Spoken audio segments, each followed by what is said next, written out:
சென்னைக்கு தோழியை பார்க்க வந்த வெளிமாநில சிறுமியை கிளாம்பாக்கம் பேருந்து நிலையத்திலிருந்து கடத்தி பாலியல் அத்துமீறலில் ஈடுபட்டதாக ஆட்டோ டிரைவர் மற்றும் அவரது நண்பர்கள் கைது செய்யப்பட்ட சம்பவம் தலைநகரத்தில் பெரும் பரபரப்பை ஏற்படுத்தியது.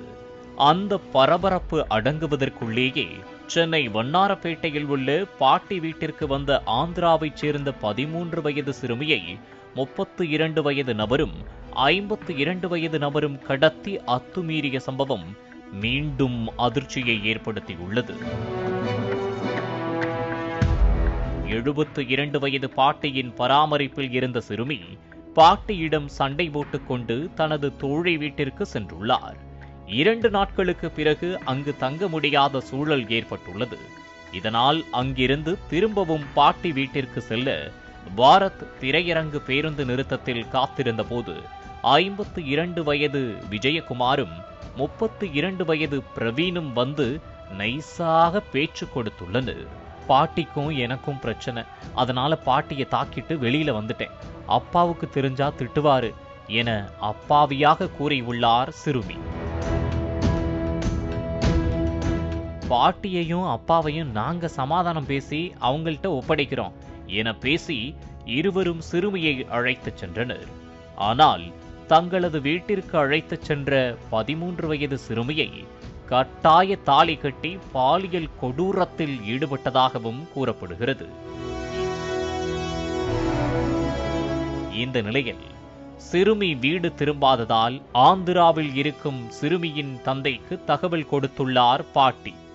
அவரும் சென்னையிலிருந்து ஆந்திராவிற்கு வருவார் என காத்திருந்து சிறுமி வராததால் அதிர்ச்சியடைந்தார். இதனால் வண்ணாரப்பேட்டை காவல் நிலையத்தில் புகார் அளித்தார் சிறுமியின் தந்தை. சிறுமியை போலீசார் தேடிக் கொண்டிருந்த நிலையில் சிறுமி அவருடைய உறவினருக்கு ஒரு செல்போனில் இருந்து பேசியது தெரியவந்தது. அந்த செல்போன் நம்பர் பெரும்பாக்கத்திலிருந்து பேசியதை கண்டுபிடித்த போலீசார் சிறுமியை கட்டாய தாலி கட்டி பாலியல் அத்துமீறலில் ஈடுபட்ட பெரும்பாக்கத்தைச் சேர்ந்த 32 வயது பிரவீனையும் கொடுங்கையூர் எழில் நகர் 14வது தெருவைச் சேர்ந்த 52 வயது விஜயகுமாரையும் போக்சோ வழக்கில் கைது செய்தனர். பிரவீன் மாநகராட்சி துப்புரவு ஒப்பந்த பணியாளர் என்பது தெரியவந்தது. மேலும் இந்த பிரவீன் ஏற்கனவே ஒரு சிறுமியை திருமணம் செய்து கொள்வதாக கூறி பாலியல் வன்கொடுமை செய்த புகாரில் ராயபுரம் காவல் நிலைய போலீசார் கைது செய்து சிறையில் அடைத்த அதிர்ச்சி தகவலும் வெளியாகியுள்ளது. இந்த நிலையில் மீண்டும் இன்னொரு சிறுமியை அதே போல் வீட்டிற்கு அழைத்துச் சென்று திருமணம் செய்து கொள்வதாக ஏமாற்றி பாலியல் கொடூரத்தில் ஈடுபட்டுள்ளார். ஏற்கனவே சிறுமியை வீட்டிற்கு அழைத்துச் சென்று பாலியல் துன்புறுத்தலில் ஈடுபட்ட போதே அதற்கு உடந்தையாக இருந்த குடும்பத்தினரையும் கைது செய்திருக்க வேண்டும். ஆனால் அப்படி கைது செய்யாமல் விட்டதன் விளைவுதான் மீண்டும் ஒரு சிறுமியை வீட்டிற்கு அழைத்துச் சென்று கட்டாய தாலி கட்டி பாலியல் கொடூரத்தில் ஈடுபட்டுள்ளான் பிரவீன்.